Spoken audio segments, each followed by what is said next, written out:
I guess. Recording is Okay. We will begin with the vote to allow electronic participation. Yes, and right. not, there's no one who wants to stay on the line. So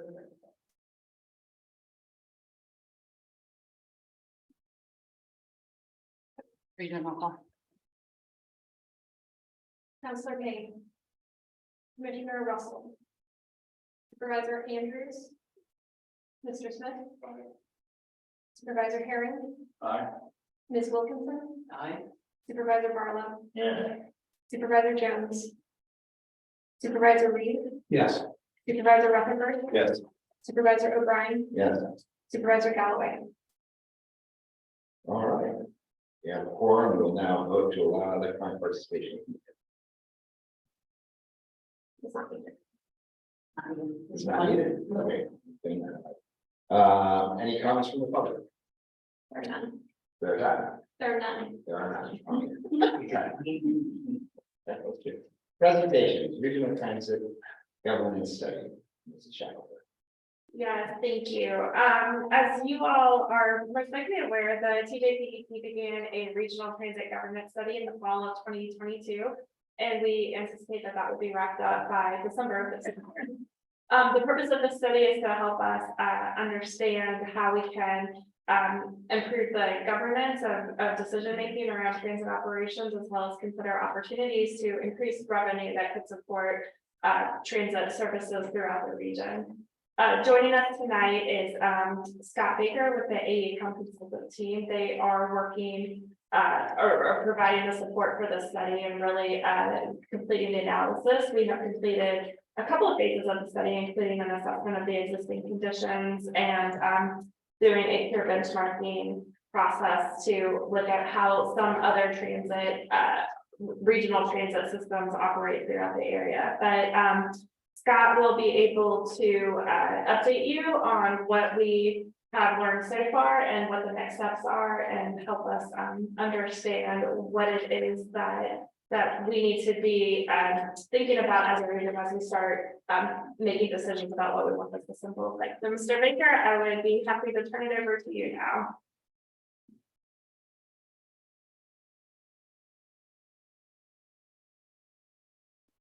Mr. Baker, you're muted if you're online.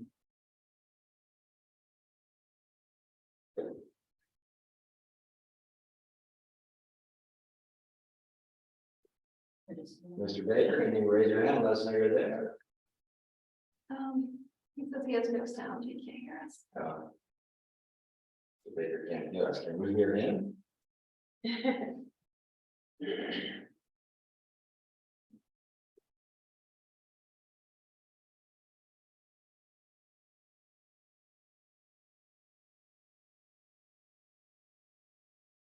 Okay, he cannot hear us.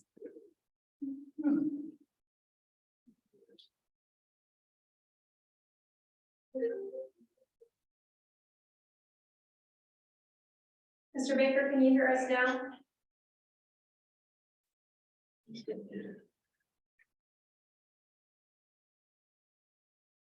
Maybe he's really there. We go. Now, Are you able to hear us, Scott?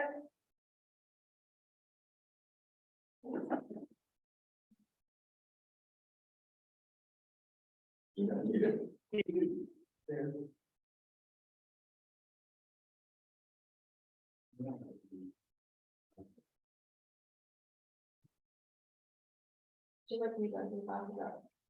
Hey Scott, can you hear us now? So that he's not going to, but I don't know that he's hearing us. The next presentation, while we figure out technical difficulties. Yeah. Mr. Baker, will you Maybe you can see us. yeah, that's right. Baker, raise his hand, let us know if you can hear us. Okay. Okay, yeah, we'll move to the next one. While we work through that. All right, so moving on for the time being, we'll table that and we'll go to FY 24 CAA MPO Unified Planning Board Program presentation. Yes, let me share my screen with you.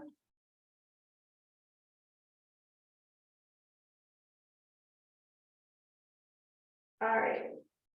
The Unified Planning Work Program is the work program that the MPO develops each year to communicate back to our federal highway and federal transit administration agency what we are doing with the funds that we are given or allocated to operate and manage the Metropolitan Planning Organization. Funding for the MPO comes from those two sources at the federal level, the Federal Highway Administration and the Federal Transit Administration, and then that constitutes 80% of our budget. And then 10% of our budget is funded by the state agencies, VDOT and the Department of Rail and Public Transportation. And then the other 10% comes from a local match contribution. The development of the annual Unified Planning Work Program is a required activity for MPOs, and we have a process that we go through to submit what it is that we plan to do with this and have that with this funding, and then have that approved by the state and federal agencies. Our draft budget for fiscal year 2024 is a little over $500,000. That includes funding outside of what our annual allocations are. So we get an annual allocation, and then this funding also includes rollover funding from previous years that were unused in the amount of approximately $130,000. And then in addition to what actually comes through the PDC and our program, VDOT staff has an additional budget for their staff to support the MPO and other activities throughout the state through their state planning and research budget. So you'll see if you look at the Unified Planning Work Program, but there is a budget line item for VDOT that does not actually go through the MPO or the TJPDC budget. There are two types of rollovers that are coming into play here going into fiscal year 24. The first one is a passive rollover. So what happens is that for FHWA funding that is not spent in a fiscal year, if we don't spend down the entirety of the budget, we don't lose that FHWA funding, but it's not available the next year. It's available in 2 years. So we have a little bit of passive rollover. That's the passive rollover that was remaining after we finished fiscal year 2022 that is being allocated for the upcoming fiscal year 2024 budget. And then we just approved at the MPO meeting in March some active rollover from fiscal year 2023. So what happened there is that we made a formal request to say we don't want to have this money available in fiscal year 2023. We want this funding to be available in 2024 and actively deobligated it. This is the fiscal year 2023 budget. So you'll see that there were two categories or two line items from the tasks where we reduced the budget overall. So the first one is in the development of the upcoming long range transportation plan. The original budgeted amount for fiscal year 23 was $161,000, and we reduced that to having $89,000 available. So it's a difference of $72,000 that we're de-obligating from this fiscal year into next fiscal year. This was all intended to be passed through to pay for consultant services to support the development of the long range transportation plan. So this does not impact the actual ability for us to compensate staff for their time or anything like this. This was something that we knew when we went into fiscal year 2023 that we would be de-obligating a portion of that into fiscal year 24. And then the other portion that we are de-obligating is under on-call services. What happened in fiscal year 23 is that we were given an original budget estimate from VDOT, and then they came back later and said the budget or the allocation that we're giving you is actually higher than what we had estimated when you prepared the Unified Planning Work Program. So we had not actually identified activities that we were going to be using with that additional funding. So we put it in this on-call services that is kind of an opportunity for us to use that funding for opportunities that may not be identified at the beginning of the year. So again, that was never actually programmed to complete specific activities. So neither one of these impacts the work products that will be expected to be produced at the end of this year. I can give an example for that. So something like Safe Streets and Roads for All or a raised grant or some new opportunity comes up, we can use that line item to fund the work that we're going to need to do to prepare for that without pulling from any other place in the budget. Yeah. So the MPO policy board approved the de-obligation in the amount of $105,000 at their last meeting. And so the draft work program that was developed for fiscal year 24 has incorporated that additional revenue. So this shows the revenue from all of the different sources, including all the revenue rollover. So the amount of FHWA funding we are expected to receive is $257,000. That's just our baseline. And then from that passive rollover from FY20, it's an additional $25,000. And then the active rollover is $105,000. In addition, we're getting funding from the Federal Transit Administration, an amount of $129,000. So the total amount of funding for the MPO that is coming through the TJPDC is $516,000, and then the additional $170,000 is for VMs.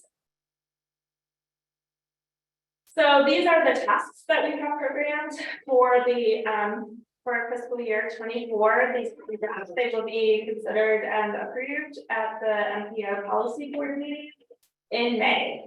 Task 1 is pretty consistent from year to year. This is mostly just for us to make sure we do invoices and prepare documents like the Unified Planning Work Program, do any of our required reporting, staff our committees. We did increase the information sharing line item a little bit so that we could put some resources into modernizing the MPO website to be consistent with the format of the PDP website.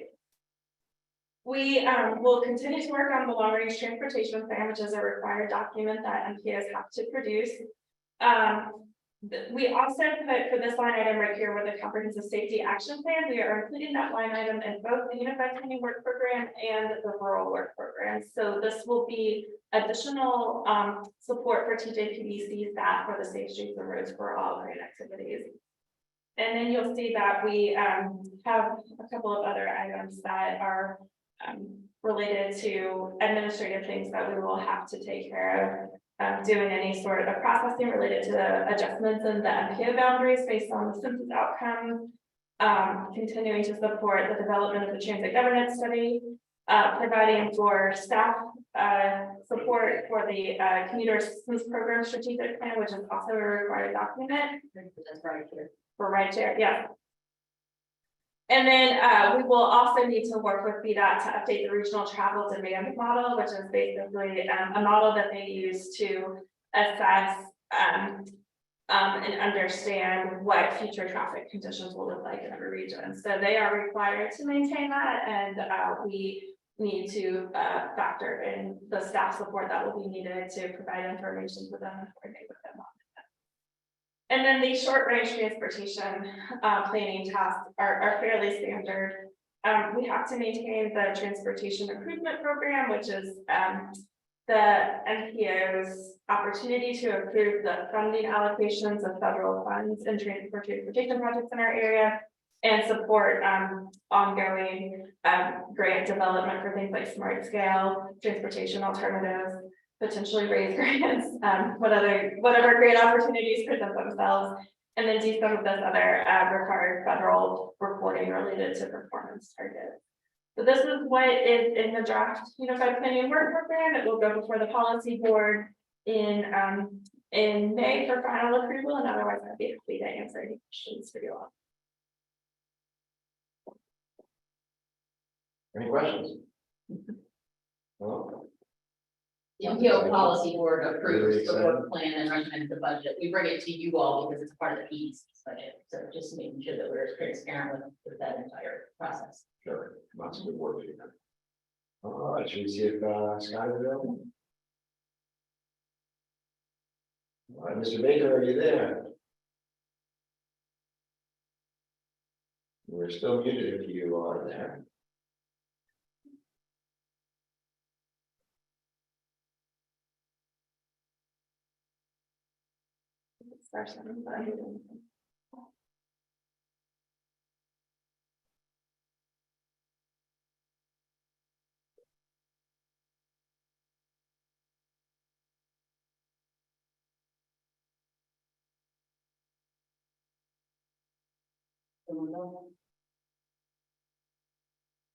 Okay, well, we'll table that for right now. We'll see if we can get that. We do it a one minute job. There we go. Next week we'll move to the consent agenda. Action items are the minutes of March 2nd, 2023. Okay, let me try this. Are you hearing me there? We'll go back to Mr. Baker and the implementation governance study. Can you hear us, Scott? I can, yes. Yeah. Very good. You have the floor. We've done your introduction when you couldn't hear us. It's all you now. All right. Let's see.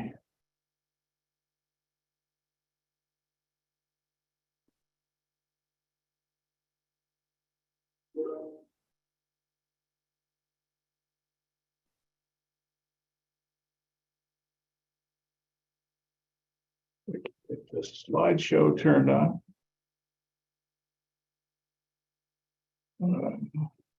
I've also got a miserable echo. Turn down your volume a little bit. I don't know. Yeah. You might want to end your phone call into the meeting to remove that echo.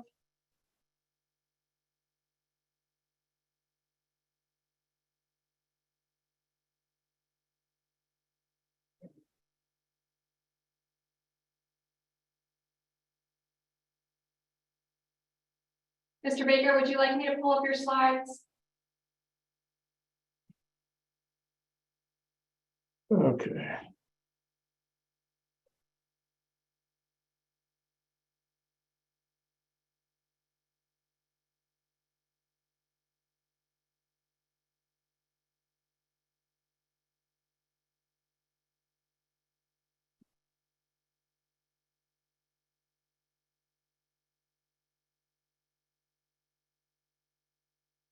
Mr. Baker, can you see on your screen that Ruth is sharing your slides?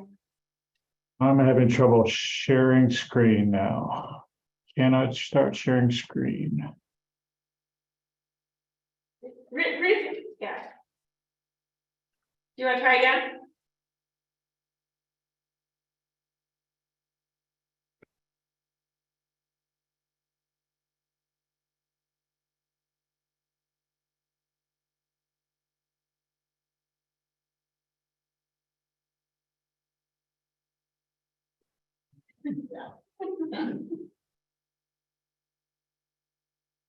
Yeah, Ruth has your slides up, so she can advance them for you if we can just make that work.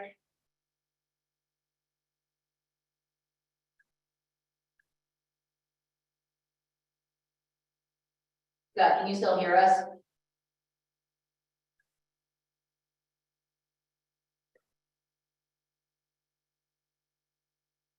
Now I have music in the background.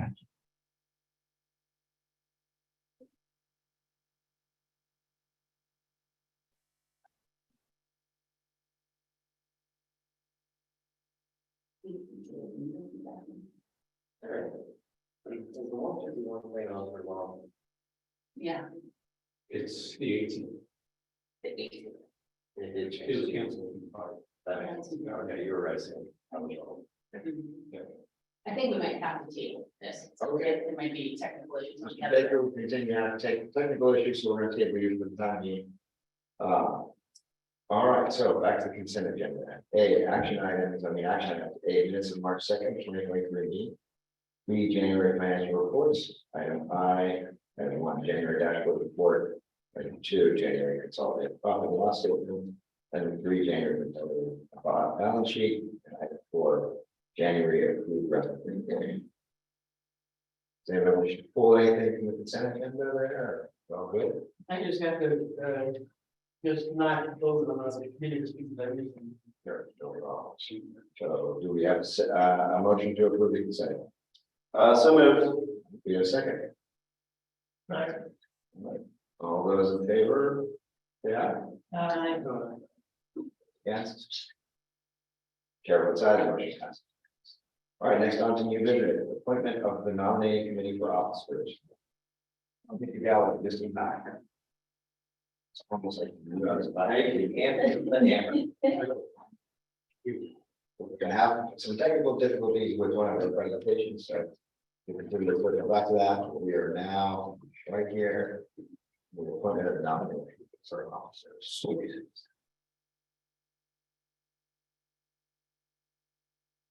We put something online. No. So ready to roll. Technical difficulty, you know. All right. We need to appoint tonight. Maybe we have, We don't have a recommended slate. I did put on there who the officers have been, and then discuss who would be willing and interested in serving on the nominating committee. I also have listed here, in case you guys want to know, which jurisdictions have served in chair and vice chair role. If we want to consider switching jurisdictions, or at the chair's pleasure, you can just nominate the committee and see if they're willing to serve. you have volunteers, and we should start there. Right, no. Rutherford. I mean, there's typically 3, right? Yes. The others, Sure. 2, Who's the second one? Is that right? Kevin? I'm on. Let me shut up. Yeah. So good. Thank you. Pretty sure it's gonna happen. This week. It should be. 110% chance. Just like the president. Right, good. All right, so we have 3 members, and then take a vote on it. Or do we just appoint? Thank you. You can just point. You were appointed. Voluntold. And we'll take care of staff. and Thank you, volunteer. That take us then to item B, fiscal year 24 draft operating budget. Christine. Very good. Okay, so we have the FY 24 budget before you all. It is in draft version, so there is no action required tonight. It comes back before you in May for consideration for approval. Just a reminder on the timeline, the budget was originally created as a projected budget in September, October of 2022. That's what sets the per capita rate in the population basis. And then it also sets the amount requested for specific programs based on budget submissions to the local governments. We're now before you with that draft. With that, next slide. The FY 24 operating budget is balanced. We expect projected revenues of 46.4 million, projected expenditures of 46.4 million. We do at this moment have an anticipated budget shortfall of 51,766. That is a potential reserve transfer based on information between when I published this and put it out to you all and this week. I'm going to note some changes that you're going to see when the May budget comes along, and that anticipated reserve transfer amount should decrease. In my tenure and the previous director's tenure, we've never actually had to pull those reserves. We've been able to close that gap at points throughout the year by receiving additional funds throughout the year. Let's see. The next slide is the federal revenues. You see the top one is all of our federal sources. Because the body broadband program is so large, I pulled that out in the second graph. So the bar chart below it is without the body pass through. So it's a little bit more realistic of what our funding split is between federal, state, local, and per capita. So you can see that right now our majority funds are local funds. Second is our federal funds, and that's excluding the broadband. Next slide. Each of these next slides will then give more detail on each of our funding sources. So this is the federal revenues, 42 million. I did again pull out the broadband so that it didn't skew the circle graph. You wouldn't have been able to read any other category if broadband was still in there. So you can see the majority of our federal funds are coming from HUD through the Home and Home Art program. And then secondly, they're coming through our transportation programs through the MPO and through Safe Streets for All. Our state revenue sources, that is all state revenue. I did not have to pull anything out. You can see the majority comes from Virginia Housing for our development grant of building affordable home housing units. And then second is the rideshare cap strategic plan. That is a pending source. We will be watching the Commonwealth Transportation Board's budget to see if that's actually recommended for funding, but it's pending right now. Local revenues, for this one, I pulled out the Blue Ridge cigarette tax pass-through revenue, since that's such a large amount and it is a pass-through, it doesn't necessarily affect our operating budget. And it also skews this circle chart pretty dramatically. Majority of our local revenues are Blue Ridge Cigarette Tax Board Administration at 140,000, legislative liaison, 119,000. And then the rest of them are listed there. And per capita, based on the 64 cents per capita that you all approved back in October of 2022, we receive 171,000, that split based on the population. Next one. 96% of our budget is pass-through funding. That's funding that we receive, and then we pass it on to the subrecipient or to contractor. The majority of our pass-through is because of the body and the Blue Ridge Cigarette Tax Program, but there are other pass-throughs associated with the nonprofits that do the affordable housing development through home and HBG. There's pass-through funding through the Virginia Addiction Reduction Pilot. So each of those programs listed has a portion of the funding that passes through our organization for someone else, either as a subrecipient to spend or someone we contract with, such as a consultant for the work that we do. Our operating expenses are just over 1.8 million. Right now in the budget, it is salary, fringe, and benefits of 1,364,952. But I'm going to recommend 2 changes to that, and it assumes 13 full-time and 4 part-time people for FY24. That is that part of the budget. Now I have additional notes that I wanted to share with you based on the changes. In your packet on page 58 is a copy of the full budget, all revenues and expenditures and pass-throughs. Happy to go through in any level of detail that you guys are interested. If you have questions on that, I know Ruth is going to pull that up in a minute. Also on page 59 of your packet is all of our revenue sources. So here's the total operating budget. So you can see on the right-hand side is the FY24 budget, and that's the 46,443,000. You can see an increase in salaries, fringe, and release. That is because in the previous fiscal year, we were not fully staffed for multiple positions. And so having those fully staffed into the next fiscal year. Additionally, our health insurance premiums increased 8.9%. And since we fund 100% of employee-only health insurance, the PDC incurs that cost. Slide down a little bit so you guys can see if you have any questions. And then at the bottom, you can see where all of the pass-through funding is. Total of 43. There we go. Right, the revenues page. On the revenues page, I highlighted in yellow the funding sources that were still pending. These are ones that we have high confidence that we're going to receive. That's why we went ahead and included them in the budget, but they have not yet been approved by the Commonwealth Transportation Board. And those are for the mobility management program that you all supported us moving forward with, and the strategic plan for ride share. It also includes the reserve transfer should we need that. Okay. And then some things that I would want to note that have changed, particularly related to salary and fringe. And I will revise this for the copy that you receive in May. We are very excited to announce that we have hired a finance director. So that will change in our budget. What we budgeted very conservatively to make sure we had enough funding because we didn't know what the pool would be like. We were able to get somebody who's going to come in at 25 hours a week, which is exactly what we were hoping for. It's somebody with 30 years of finance experience. We're really grateful, and we'll introduce her to you when she begins. She starts April 17th. So the first thing that will change in salary and fringe is related to this new hire.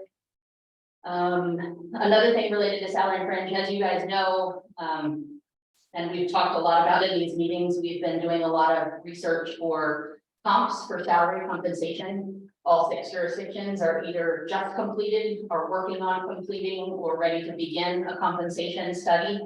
All of the CIOs have shared those completed studies with me.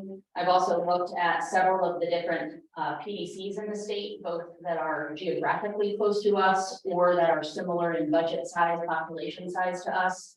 Our salaries are below what our competitors are. So the budget that's in front of you recommends a 5% increase. I would like to recommend a 7% increase in the budget that I bring for you in May. So what I was able to do is create new salary bands that were more comparable with all of our local governments, and to move everybody into the right place in that salary band. A 7% increase would get us there. We started looking at our other local governments. The raises that are proposed in your budgets are anywhere from, I think, 4, 5, 6, and 7. So it is at the top end of that, but we also know that we've been at the lower end of that in hiring. Since I've been here, we've hired 9 people in less than 2 years that I've been here. And so I feel pretty strongly that we need to invest in those people, and we need to attract and retain really good staff here in order to support all of the work that your staff are doing in your jurisdictions. So I'm recommending that 7% in the May budget for you all to consider. It ends up being a net zero change in the budget you're gonna see next week, because we budgeted more for the finance director than we're gonna need to pay. So I'm actually gonna spread out that difference across the staff to make that 2% increase across the board. Again, no action is required tonight. I'll come back to you in May. Another thing I want to note about the FY23 budget, which gets passed in March, which you all already passed. It is not customary for us to bring that budget back before the board for any changes. However, based on the work that Firefly is doing with broadband, we do expect that the number is going to be very different than what was passed in the March budget. This is brand new. We're learning it within the last couple of weeks. And since it is such a large difference, we projected 35 million pass through for body. It's likely to be closer to 18 to 20. And so since that's such a large number, I would like to bring that budget back to you all to amend it so that our audit and our financials are based on that better projection.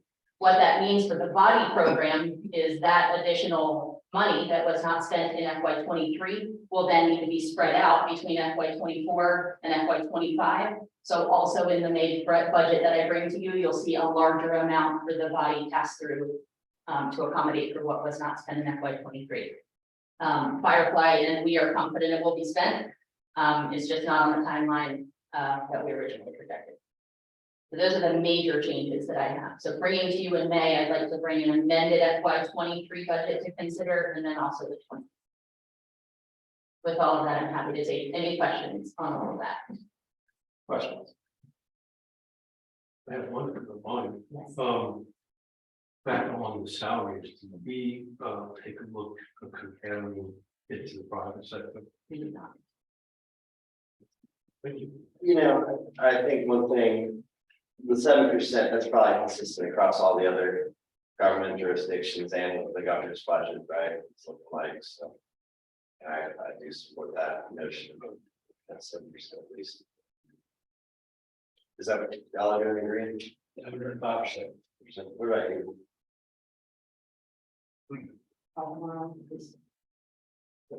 Or interesting.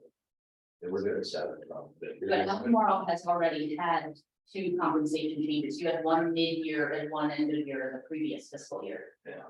Yeah, we're doing our compensation study now, so hopefully we implement that next year, so that's gonna have a big impact too. Right? Yeah. We did our comp study. To try to teach the schools. Yeah, it's hard. All right. So when we looked at public safety, that's really who we shored up. So the current piece that we're doing is minus public safety. That's we've done a lot of year investments for that over the last couple of years. So right now the compensation adjustments are focused on the folks on the public safety. That's just We haven't adopted a frequency study yet, but we are. You know, we given the information that we got from February 7%. Yeah, Which is with I don't really see that change. That's the question I would have. Did you look at? So one of the things, and we have not got the full detail yet of our compensation study. There is some broad strokes overview. And actually I started thinking of this when I listened to Nelson Counties when we happened to be down there for that. But did you do comparable? So like your planners versus other planners versus just going 7% takes care of all. We did it by position. So We already have decent, the technical term, internal spread. We're just below all of our competitors. So if we did a flat increase, I ran numbers in 3 different ways.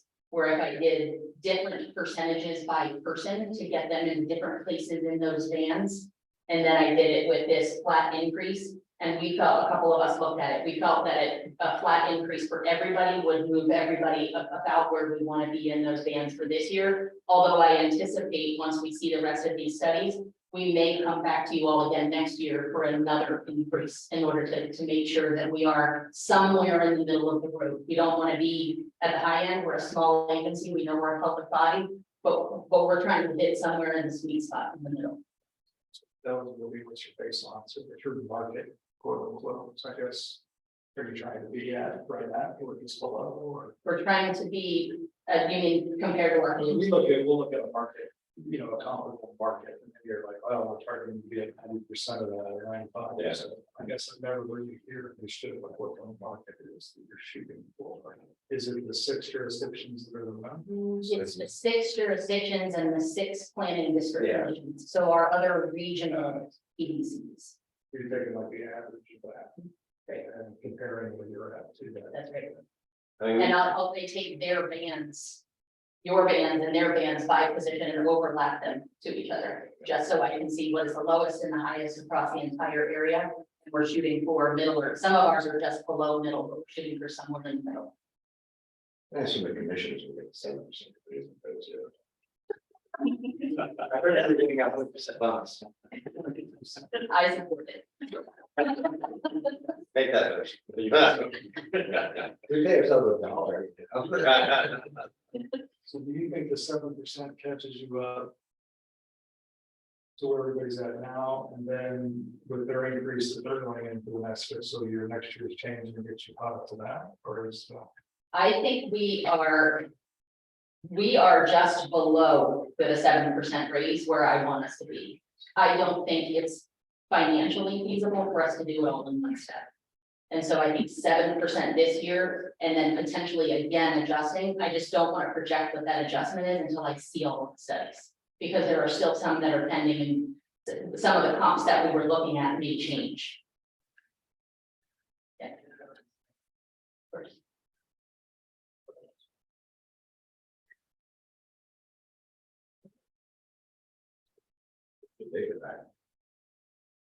Any other questions on budget? Any no other questions? You said this is not an action. It's just there. All right, that'll take us to item C, Central Virginia Regional Housing Partnership appointment, and this is our help. Yes. So the Regional Housing Partnership is a 21-member board. The PDCU as the commission appoint 9 of those positions.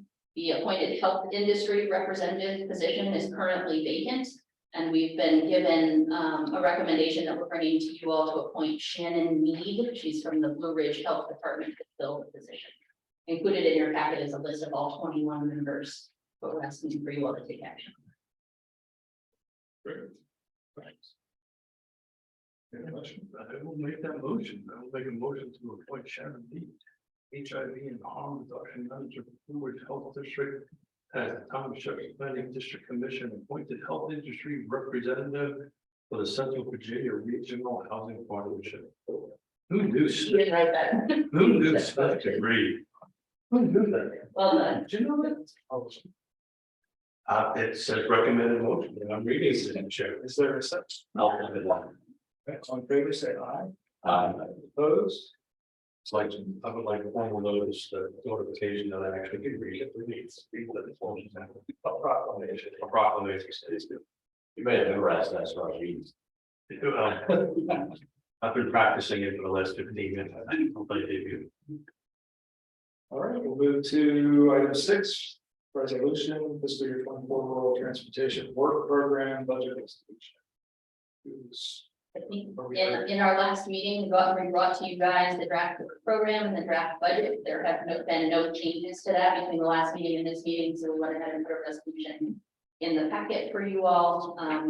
And we are recommending a motion to approve the resolution for the FY24 rural transportation work program.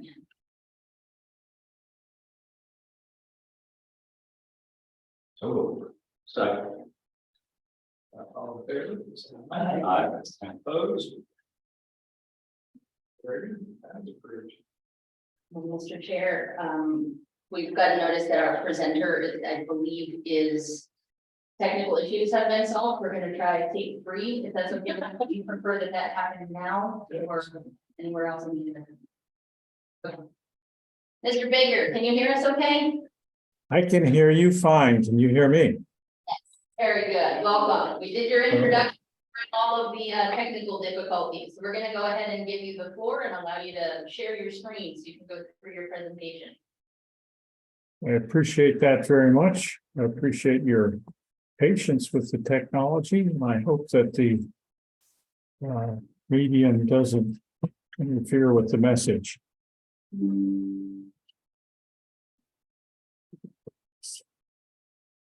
To presentation view, there we go.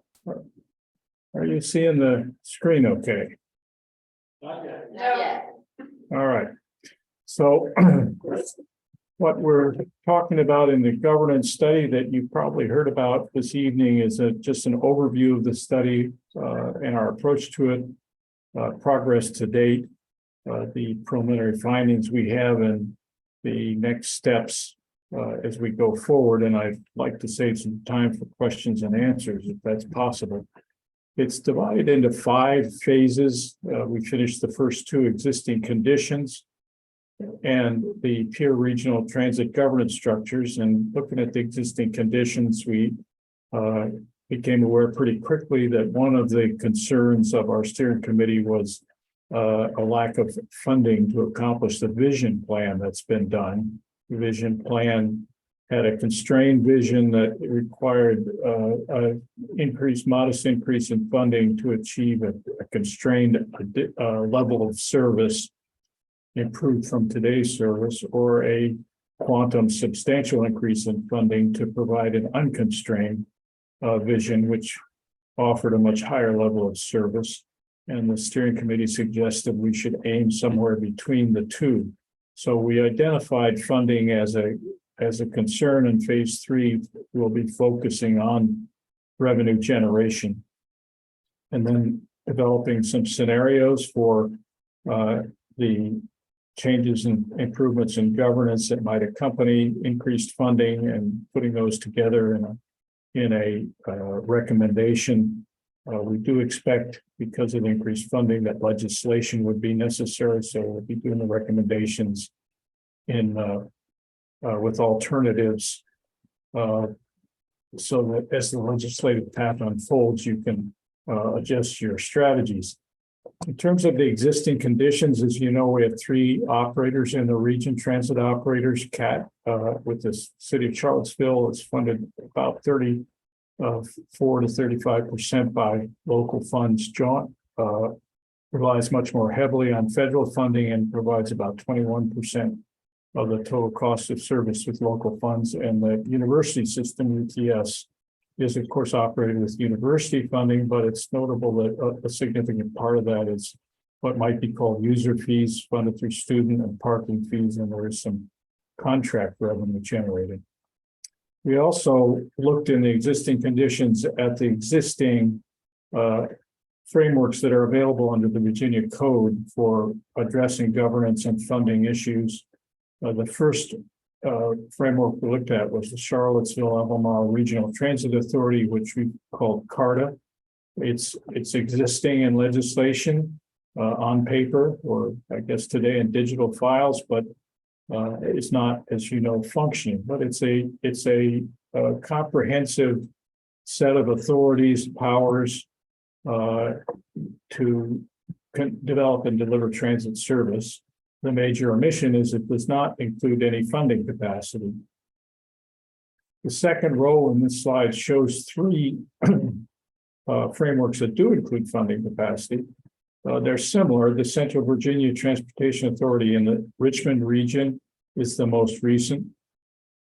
And it's a transportation funding authority that does provide and pass through funding to the Greater Richmond Transit Corporation, as well as road funding. Northern Virginia Transportation Authority was earlier, but similar, operating in the more complex Northern Virginia environment, providing funds to WMATA and to the local transportation operating agencies. And then the Hampton Roads Transportation Accountability Commission provides funds to Hampton Roads Transit in the Hampton Roads region. We looked at two other frameworks that are available and might likely be a possible use in the Charlottesville Albemarle region. One is the Public Service Corporation, which is the basis for the Greater Richmond Transit Corporation, as well as Jaunt in your region. And then the Transportation District Commission framework, which is the statute that was used to create Hampton Roads Transit, and is used in a number of other places around the state and may be useful in our work. So in addressing these frameworks and the need for funding, we'd be looking at a number of pros and cons and issues. The level of funding produced is key. The economic impact, the boundaries of the service area and funding area are important considerations. Composition of the governing board, and of course, the way the institutions work, how efficiently and effectively they can deliver the transit service that's needed. So these seem to present three major strategies to us in terms of trying to accomplish the governance improvements and particularly the funding increments. The first would be to establish a new authority comparable to the Central Virginia Authority or the Hampton Roads Transportation Accountability Commission. That would provide funding capacity. It could be passed through to CARTA, an RTA, if that were operationalized, or to another operating entity. The second major strategy would be to modify the CARTA legislation, possibly to provide funding authority through CARTA. CARTA could operate the service directly or pass that through to another operating agency. And the third would be to modify another framework to provide additional authority, like the framework could be like the Public Service Corporation or the Commission, or a number of other frameworks that are in operation around the state. But the underlying assumption here is that if we start with a framework, a legislative model that's as close as what the District 10 region needs as possible, the chances of legislative success and the speed and ease of legislative success are going to come with much more facility than if we try to make major changes or even start with a blank sheet of paper to create some new authority from scratch. And of course, we might have combinations of these. You could combine modifications to the RTA CARTA with a new authority modeled closely after Central Virginia or some similar legislative strategy. Well, that was our existing conditions work, and there's a memo on that. The peer comparisons were the second step of the study that we finished. We selected 6 peer agencies. Blacksburg, where Virginia Tech has its campus, the Bloomington, Indiana system, where the University of Indiana has its campus, and Iowa City, Iowa, where the University of Iowa is located. Ann Arbor, Michigan is the home of the University of Michigan, and RIDE is the transit authority in Ann Arbor. State College, Pennsylvania, where Penn State's located, and CATA is the transit authority there, and then Ithaca, New York, where Cornell and Tompkins County and the city of Ithaca operate a consolidated system. Lots of lessons learned. Of course, much of the funding information from the other states is not going to work well in Virginia, which has an unusual legislative funding process arising from the Dillon rule. But we did see a lot of different governance structures, city departments, authorities, and one 501c3 nonprofit corporation that was formed in Ithaca because they couldn't get the state to authorize an authority when the 3 agencies decided they wanted to consolidate. We saw a lot of range of cooperation and particularly different relationships with the university and of course, a number of funding mechanisms in those peers. Having finished those first two phases, we're starting to analyze the potential revenue. We'll be dealing with a list of revenues available and comparing them and the governance implications. And we'll be sitting down to talk with each of the jurisdictions. I think most of those in the room tonight are going to be included to get their reactions to these governance changes and funding changes and try to assemble a recommendation that would fit the region and develop those scenarios in the final phase and then select what seems to work best for the region, but also offer those alternatives that might help work your way through the legislative process that's likely to be necessary.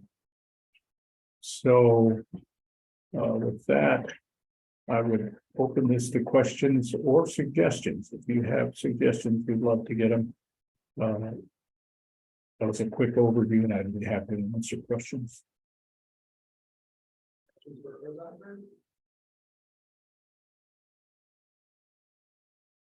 We just wanted to share with you all the work that was happening, these presentations and the bulk of the work is going through Regional Transit Partnership, also the NPO. And then there is a steering committee that is made up of members of all 6 jurisdictions. Just wanted to make sure that you guys had touch points throughout the whole process. Randy, didn't we have something to add to 151? Yeah, I was going to talk about it when we do the roundtable. I don't know if this is the right time to do it. Right. What's the finish line? December of this year, yeah. Was there a particular model that was very interesting that you come up with yet, or have you seen that you think is more applicable to this region? Well, I think the model that's pretty clearly the most useful, and in my understanding is a somewhat of a breakthrough for Virginia, is the middle row of that I showed you of the CBTA, NBTA, and the Hampton Roads Transportation Accountability Commission. There's been a lot of difficulty throughout the state in getting dedicated funding for transit, some method other than trying to annually sort of work it through the general public sector funding process. The municipal or county funding sources had not been a reliable continuing source of funding for the transit agency. But the first attempts at that failed because of the constitutional structure in Virginia. There was a case, Marshall versus Northern Virginia Transportation Authority. I happen to be a resident of Northern Virginia at that time, and now again a resident of Northern Virginia, but they actually had to mail sales tax back to all the residents in Northern Virginia when the authority was struck down. So it's been a difficult process, and those agencies that Christine or someone just put up on the screen there, Central Virginia, Northern Virginia, and Hampton Roads have a process that successfully is delivering dedicated transit funding. I should note all of those also deliver roads funding. It's not essential, but those 3 do deliver both transit funding and roads funding. And they all do deliver it to operating agencies. None of them directly operate transit service. But so it's an evolving situation, as you can tell from that history. Remarks or questions? Mr. Baker, thank you very much for the presentation, Sue. Thank you. And as I said, suggestions are welcome if you have thoughts after the end of the meeting. Very good. Thanks, Scott. Yeah. All right, that will take us to executive director's report. In the memo that I put in your packet, each month I am including the progress that's submitted on the body project. It's the progress that we submit to the HCD in our monthly report. So that each month you'll see if you want to get into the details of how many miles of field data collection and how much of the nitty-gritty work, it is all in there for you. It is one of the requirements that we have as a part of our performance-based budget with the HCD, that we are not only reporting to them, but also reporting to you all as a commission that information. We still do not have any word on body 2023, so that is just, we're just waiting for that decision to be made. As far as housing, the summit was a great success. There was 215 people registered. We believe we had just under 200 show up in person. We have been getting very good feedback. We've had a lot of people really pleased with both the organization of the event, but also the sessions and the breakouts. That we've been getting really good feedback on that. So I thank you all for your support, and I think there will be that came to the networking event the night before and or to the event itself. For transportation, I'm not going to go into all those because we've already done some of these several updates. And then environment, this is an exciting one for the watershed improvement plan. We were notified by DEQ that EPA had some funding that would be available for with implementation projects. And so we reached out to all 6 local governments. It was the tightest timeline yet that I've seen on funding notice to funding due dates. I think we had a total of 14 days, was it? Something like that. We had to contact all 6 local governments and say, do you have a shovel-ready project that can be completed within 12 months? Which is pretty challenging to find. We were able to find 2 projects that were eligible. I give a huge kudos to staff, Isabel O'Brien and Sandy Shackelford, for in less than 7 days time, creating the applications, getting the budgets, making sure we have the imaging, communicating with the local governments. So we applied for very, very quickly. We applied for almost 295,000 for a project at Southwood Mobile Home Park in order to plant trees. And then we also applied for 100, do you remember the other budget? It was just over 100,000. Just over 100,000 in the city of Charlottesville for urban tree canopy along Moore's Creek. They're going to remove invasive species and plant additional native species there. The funding was announced as a 1.5 page notice of funding opportunity, so there wasn't a ton of detail. So we're hopeful. It was a first come, first served type of grant. We don't yet know how competitive it is.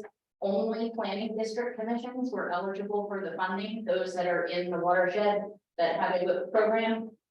So I'm really I can't say enough about staff saying, let's figure it out, let's just do it and let's apply, and turning on a dime to get those in. So we'll let you guys know if we hear anything on those. And if we are awarded those, I'll certainly have that'll come before you guys to present and give a little bit more detail if we're successful. I think that's all the updates that I have for you. So just no, that's all I have for you guys. Questions or remarks for Christine?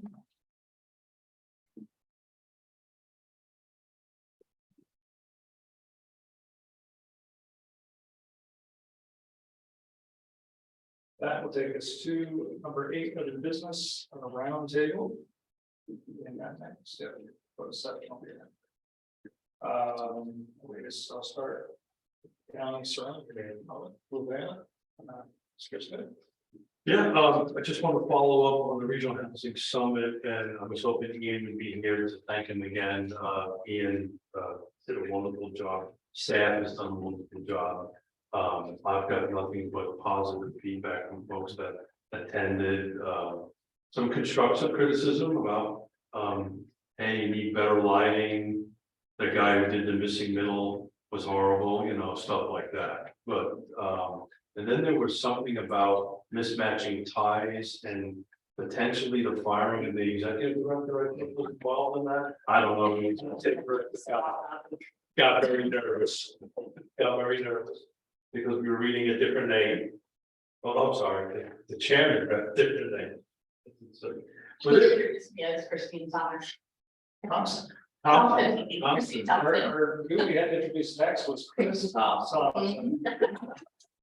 Very fair. Jacob. And as soon as I said that, I was like, something doesn't sound right. and you should have seen Christine's face. Her face just went, uh-oh. I did all this work and how am I gonna get this? But, you know, look, it was absolutely awesome. Who attended? Raise hands.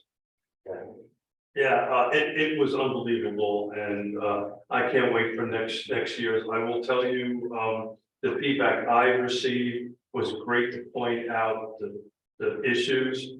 The next one should have solutions. Yeah. So to a person, it was great. Let's get some solutions on the table. That is it, Mr. Chairman. I think I'm done for the day.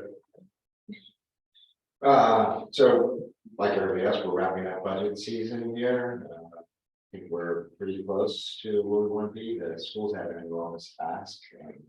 Right there. Caught up in terms of where they were in relationship to surrounding counties. That's part due to cuts that we made 10 years ago. So we a little bit behind the curve there. So we'll see what the board comes up with at the end. Right now, we're close to meeting most of their ask. Of course, the challenges with the difference between the Senate budget and the Valley budget there is a little challenging for the schools and for us to figure out what the right number is there. Although lower tax rate, of course, equalization for us, so we don't know what that means. We did have we did do some comparisons, which was kind of interesting to see how other surrounding counties manage equalization. And interestingly enough, most of the counties just stay at the rate that they're at that point in time. And so use that for their general fund and for some other expenses from that standpoint. And I've asked my county staff to take a look and see what would have been the impact. Have we taken the same approach? It's always one of those challenges in terms of trying to get something back to the taxpayer, you know, making sure that they're getting the most value for their money, but at the same time, looking to see what your needs are down the future. And you don't have much of a fund balance, and we all know that means you're going to borrow a lot of money, which then makes the taxpayers upset because you're borrowing less money. So that's wrapping up. Water is flying desires crossroad. We do have some exciting prospects in news happening there. Water is now announced. So we will be getting water and some of the other so that's exciting for Fluvanna to finally see that part of the science crossroads area. Give Louisa County some competition there. But we'll take it. We'll take it for sure, and we're excited about that. So only other comment, I guess, was regarding the housing. I was shooting a pool and talked to a constituent, and he didn't think that we were probably on the same page. He asked me how I felt about growth, and I said, "Well, I think smart growth is great." And he said, "Oh, we're definitely not on the same page." And then so the Mexicans are going to come next. I knew I didn't tell him that I was Mexican, so I was already there, but I was okay.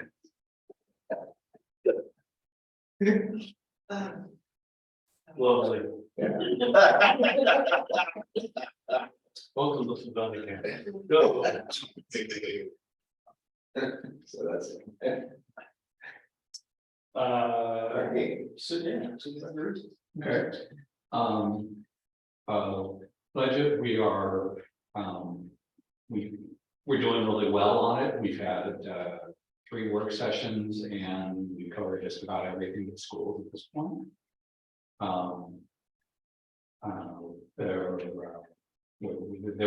There won't be any increase in the real estate tax, so that was decided at last meeting. And looking forward to having it out in schools and figuring out how to pay for the things that we won't have an increased real estate tax to cover. So, and that'll be coming up in a few weeks. I noticed that under Christine's report, rural transportation staff is working on identifying and supporting the development of bike pedestrian projects in rural areas. 151 corridor study, the comment that I got from Mr. Youngblood, who's been looking at all the information for our April 18th public meeting, or VDOT's public meeting, is that there's overwhelming people in the survey that say they want multimodal transportation in the Noise Port area.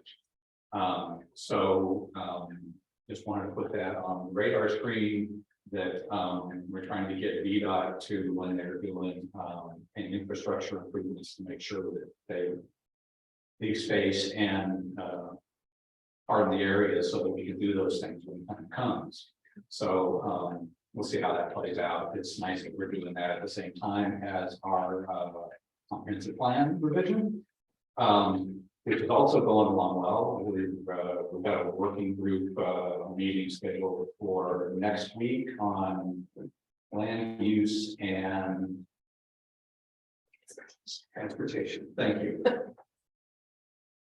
So that'll be next week. Our compensation study, we've already mentioned that that's in, we haven't adopted the regulations. And that's still to be looked at. I'm sure we'll be talking about that more in the work sessions. Jesse, what am I forgetting? I'll think about it. Okay. You're up. Oh, yeah, that's what yeah. Yeah, no, I mean, Ernie has a fearless leader who has led his budget to 2 days of success. I don't know. Never met him. He's a great guy here, right, Ernie? No, I'm pretty happy with our staff. Obviously, we had a lot of changeover in the last year, so having our staff be able to get up and running late, and then we still got the budget largely completed in 2 to 3 days. It's pretty exciting. So very proud of our staff. You know, the regional housing partnership was that was awesome. I've had so many folks who know who say they just needed a redneck to come to their board and say something, you know, about single wides and, you know, what dilapidated housing looks like. So that was really cool. I'll volunteer for the redneck thing. You would do that? All right, I'll be the next one. Anyways, and it was a wonderful, it was awesome just to hear the experience, and I totally agree with you on the solutions part. We also need planning commissioners next time. I think there's definitely some supervisors that I was counting on being there. Definitely who are on this PDC that did make me this time. But you know, there's the adversaries, like we need to get adversaries to housing in those rooms. And especially when we're getting into the solution part of this. And I think, I don't know how we overcome some of that. I think some of it is they're a little nervous to go into it. They might feel like they're going to a hornet's nest. But we need to show them it's not. You know, we want to have an equitable conversation about housing, and it's not, you know, so. As it relates to broadband, we had a wonderful thing the other day. 20,000 connections, and I don't even remember how many were in Nelson County, but it's supposed to be 45. And I got an honorable mention by a esteemed person who would go to analyst. I was mentioned 3 times by this person. I know it's popular in the room, but you missed that, right? But that's kind of looking forward to more housing stuff and seeing what we can do and getting ready for the recession. Fun fact: most manufactured home factories today are running. 2 years ago, they were running an 8-month backlog, and they just went down to a 1-week backlog. Who knew?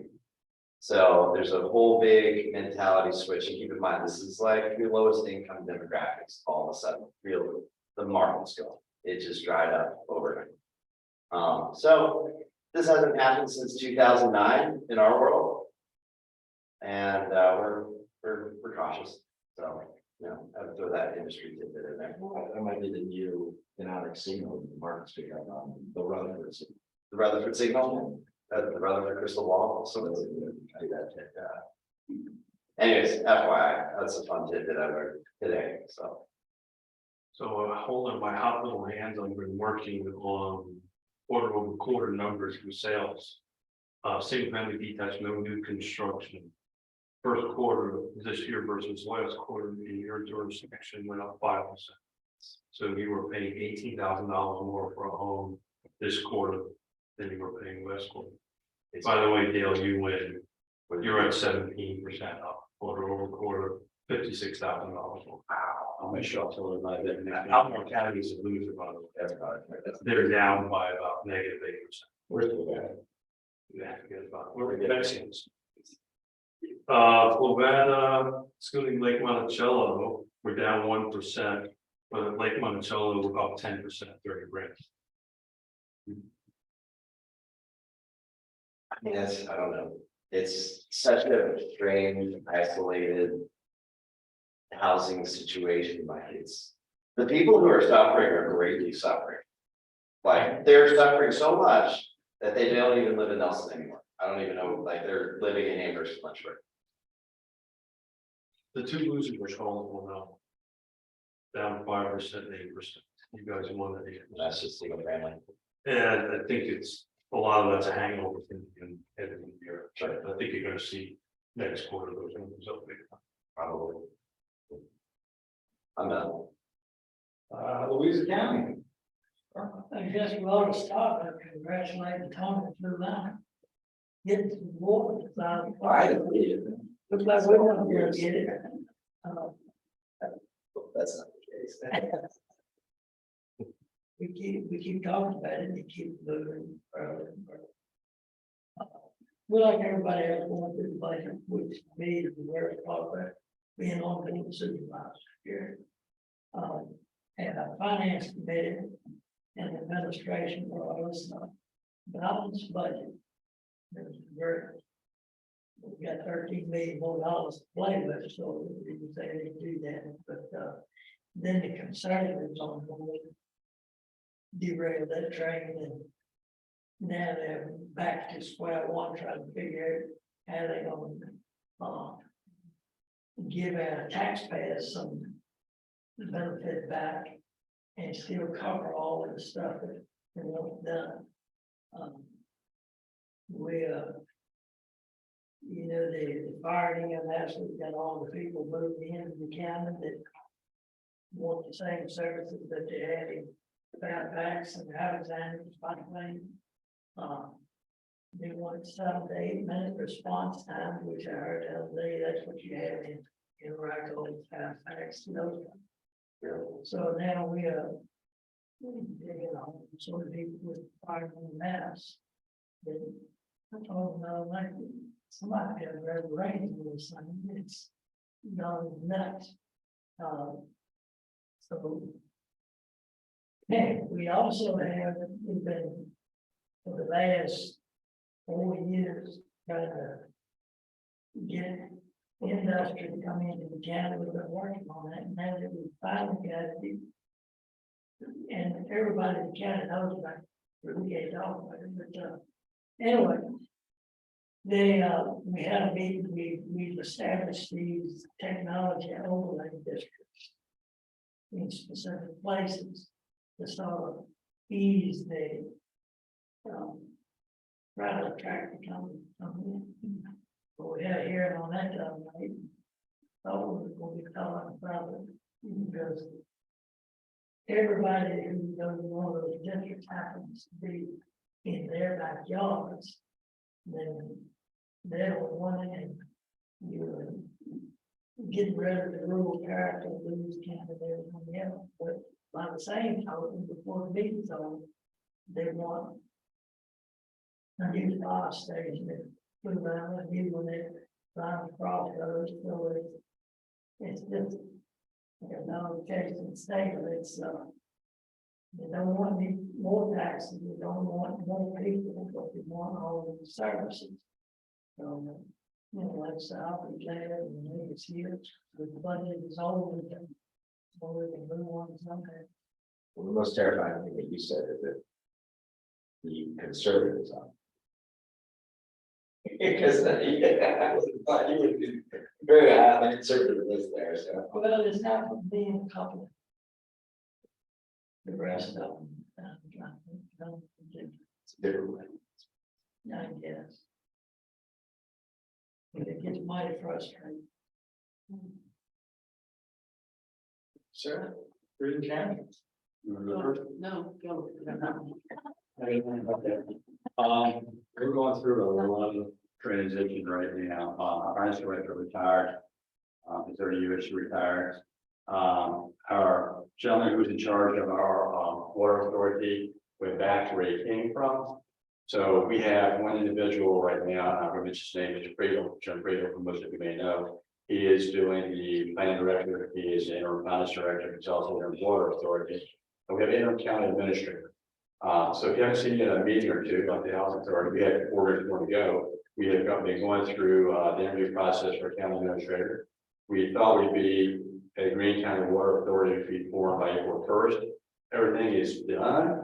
All the legal issues have been, as far as I know, resolved. We're waiting for the state. After the state told us it was all administrative, and I'm not so sure, you know, to get another comment here.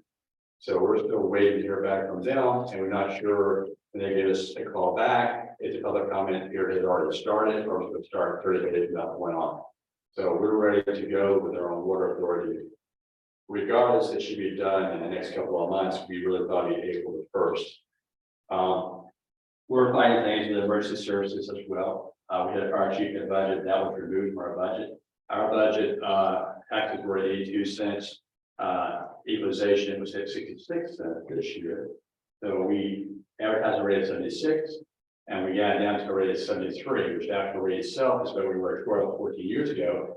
We have a lot of citizens who come to a meeting and say, you know, Albemarle County's not raising their taxes. Well, they didn't mention equalization by localities. So we're going through that process now.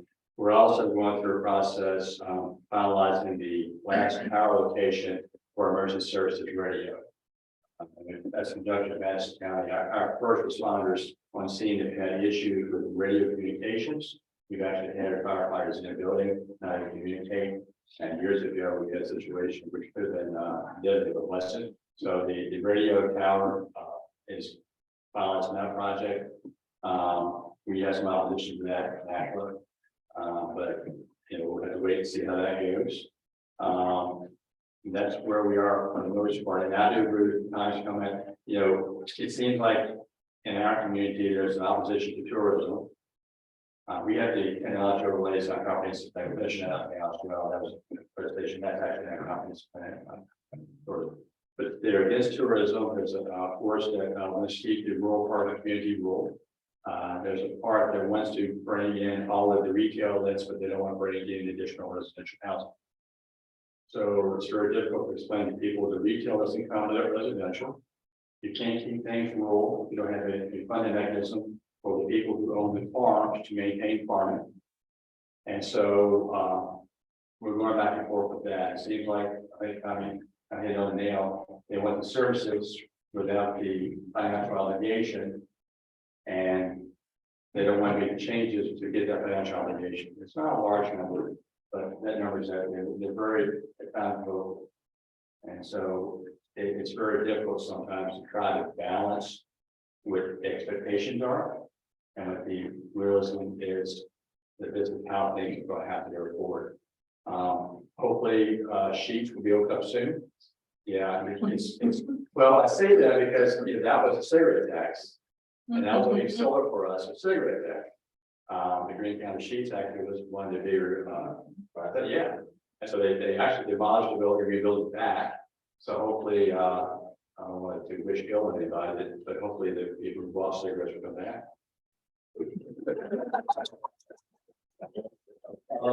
So, you know, and we did return some personal property. I know it sounds bad, but it's something that did happen. And we did refunds for property tax back to our citizens. We had to advertise the rate as it was. It was not intentional, it was way above the budgeted amount. But the information we had at that point in time was the amount that we had to go with. And so we were our treasurer and fiscal revenue and loan board supervisors worked to give a refund back to the citizens. Some of that. And I think we were criticized for that as well. So, and I'll throw over to you. That's a lot. I do want to give a public shout out to Jim Friedel. I mean, the man is a rock star, and whatever you're paying him, it's not enough. Yeah, He's on that. So he's I had a meeting with him that I got confused which hat he was wearing for that particular meeting. Yeah, he tends to He's got quite a bit going on right now. So hopefully we have a county, hopefully next time we meet, we will be out of RSA. It depends on the state. And hopefully we have a county administrator. And then we get, and hopefully mostly through the budget. And hopefully I'll be walking upright and we'll be good. And it's a sad state of affairs when you're cheering for people to smoke cigarettes and get cancer, so you can raise. Yeah, I didn't mean it, it's like, that sounded bad, but it's Well, no, it's not against you, it's about, yeah. we can't get any new houses and industry, but we've got to. That's cigarettes. Nelson does. Yeah, cigarettes, use a lot of smoking. But you got that whole moonshine. Also not taxed. Study issue with long-term smokers generally. The intermittent smokers. It's the intermittent one I side. stand corrected. We should really enjoy this. I think. Topped up there. Albemarle, we are advertised at our, this, the tax rate that we've been at, we've not raised the tax rate. However, obviously, we're hearing a lot this year, because on average, property values are about 13%.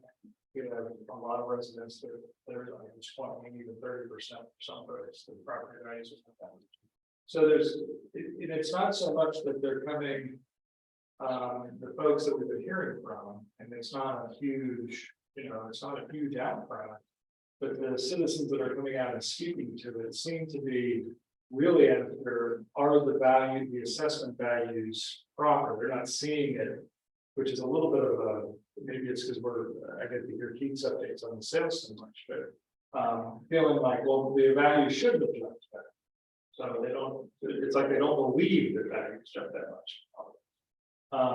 And then there's a segment of the population that knows the revenues, if we don't equalize, we're bringing in more revenue. What is that going to pay for? So being very specific about, all right, you're increasing, we're spending more out of our pocket, but we want to know what services we're getting back for it. So what are you adding to? So this budget cycle, that's been a lot of the communication that's going in like fashion.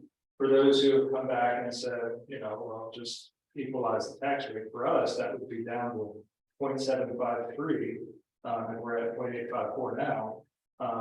So we've started to say, well, if you come and say you just want us to cut off the tax rate, what do you want us to cut?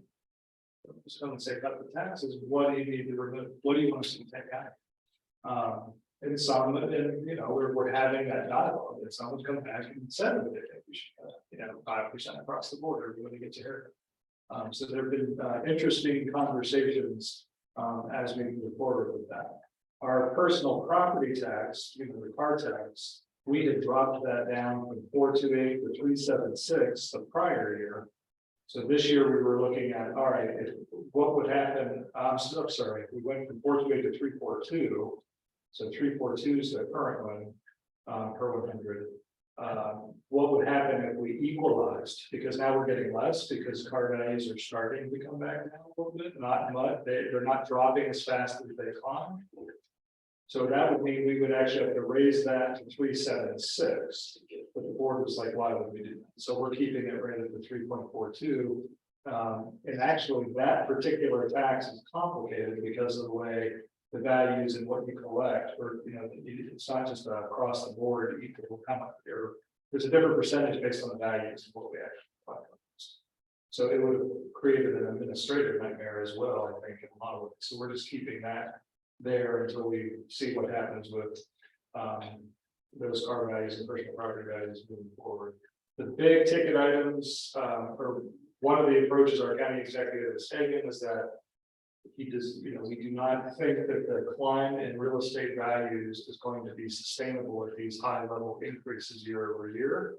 So we're not going to, we're thinking of how to not obligate all increased revenues that you're taking in, so that you're balancing or looking to the next year and the following year budget already to go, okay, let's not count on that revenue being there, so that we can start to prep and plan for it. So as it drops back down, we don't catch ourselves going, now we definitely have to raise taxes if we wanted to do it. So I think that's a smart approach.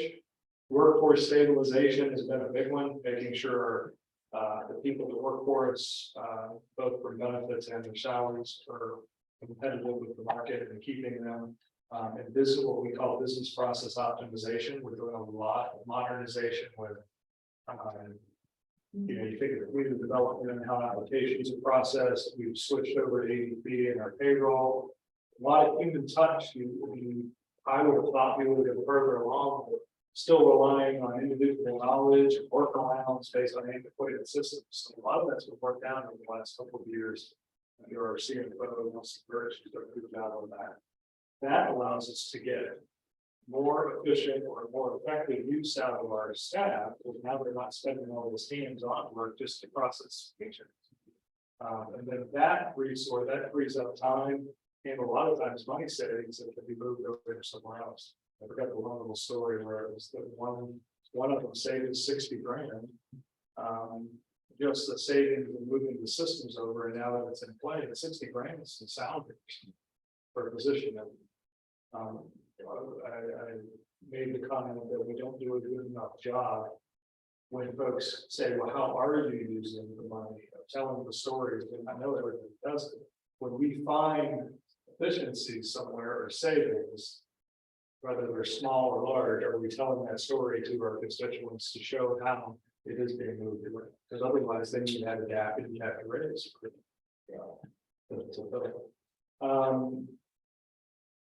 I'll echo all the comments about the housing partnership. To keep told what color ties and what switch it on. Yeah. And then that's probably what threw me off to get Christine saying, "Totally my fault." Thanks, I'm sorry. Again, We're all tied out. too many Christines and Christine. The folks I know at the end who were getting some feedback really seem to enjoy the networking sessions, the ability for people to go. So I even wonder if that can spill over into like he should do the lunch sessions a lot, maybe some lunch sessions and networking sessions sometimes, like the little mini things that then can be used throughout the year to build back up the summer. But it was great to see a lot of folks there. We had Keith and I made our presentation to the UVA Housing Committee. I think it was a presentation. It'll sound like I'm picking on them, but at the Regional Housing Partnership, when they did their presentation on their affordable housing initiative, I made this comment at the quarterly Regional Housing Partnership meeting. When talking about what area median income can you serve, or what are you targeting? And the point was, well, we're hoping we're getting to 80, we're trying to get to 60. If we can go deeper and start to inch towards 50, but to get to like 30, 40, and 50 is so difficult. There's different reasons. That is all true. The comment was made that you can't please everyone. Well, in that particular context, who are we saying we can't please? The people Jesse said are really suffering. And I feel like that was a kind of a wake-up call for me as an elected official to say, because I've said that phrase different times when I've had development projects in front of me here. Well, we can't please everyone. Like that's a way out to be making everybody gets a little bit of pain. Well, the challenge I took out of that partnership meeting that day was like, well, hold on. That's probably not the right way to be thinking about this when it comes to housing. Because the folks, when we say we can't please everyone, are folks that are basically falling into that bucket in every conversation you potentially have. So perhaps the folks at the other end of the spectrum get some pleasantness in some way. I think I said that too. I just added on public comment. Yes, last night we approved a huge new solar project that's happening in the Scottsville district of Albemarle County. And I forget the acreage, but it's a very large project. It was 2 years in the making. Where is it at? It's on Secretary's Road and it's the other. Yes, it's It's it's right. I mean, it's big. It's a huge development. The local company Hexagon Energy is doing. They've spent a long time working with staff, working with the community. There was one speaker that was like, "I've never worked with a place where I was against it at the start, but after working with them, I've come to support it." Points being made like this is the type of development project that can bring in revenue, but then don't give you impacts on kids in schools and transportation pieces. Albemarle County, we have increased water and erosion standards that are higher than what DEQ is. So we don't have an ordinance yet, but the special conditions basically with the makings of an ordinance that we can put in play to kind of make this work a little bit better. You know, that 25,000 homes, I believe, the homes that were going to be powered for this project.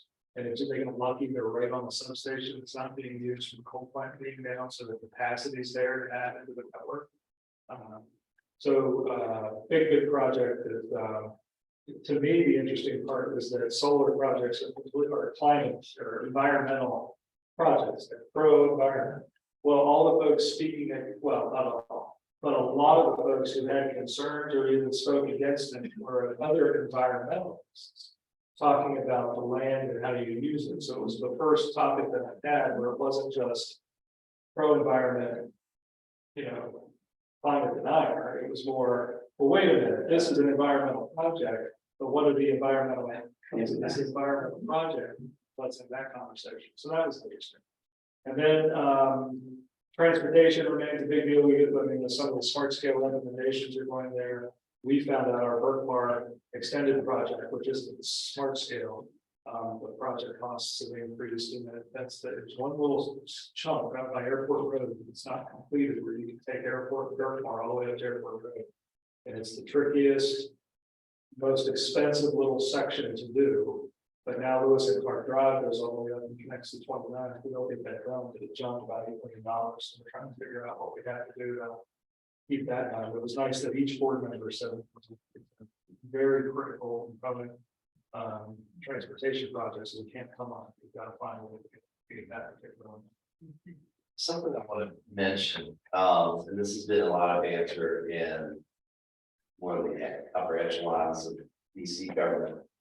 As it relates to housing, I mean, I've said this multiple times, everyone keeps voting no, no, no. Eventually, local governments are going to lose the authority to vote no. The same goes for the solar conversation.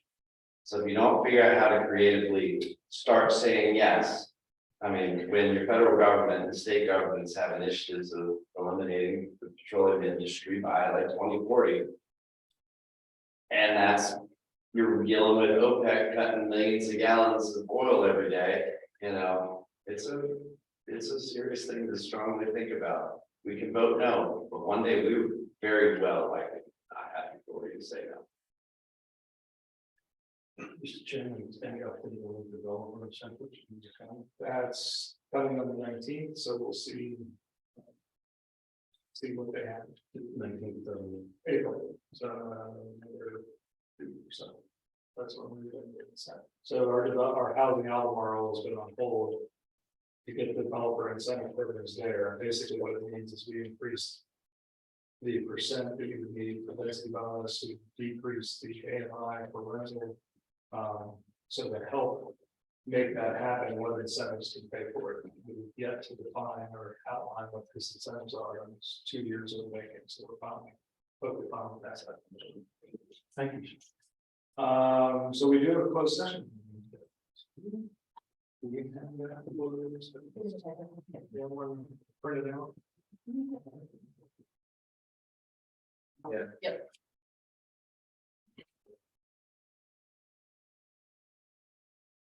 This is, we're all on the same page.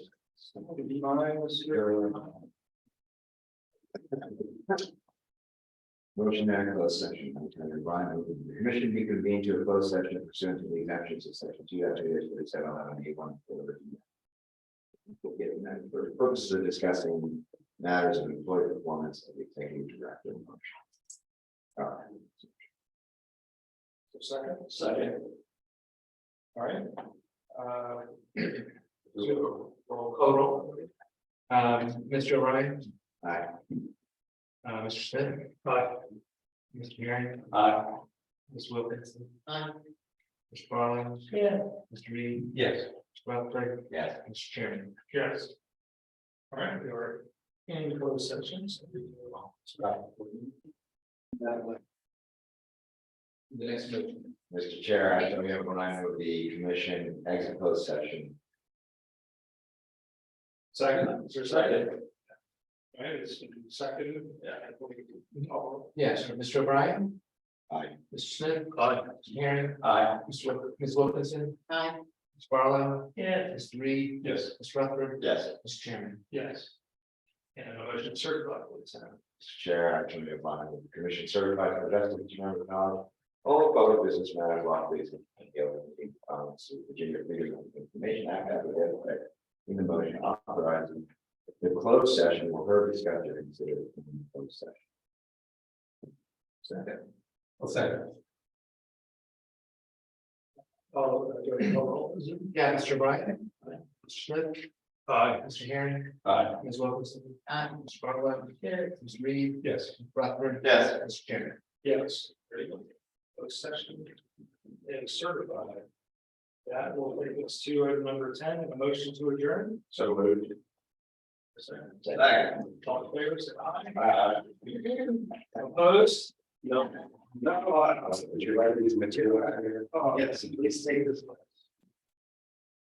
Oh, yes. Yeah. Got materials, please. Everyone get into the chair.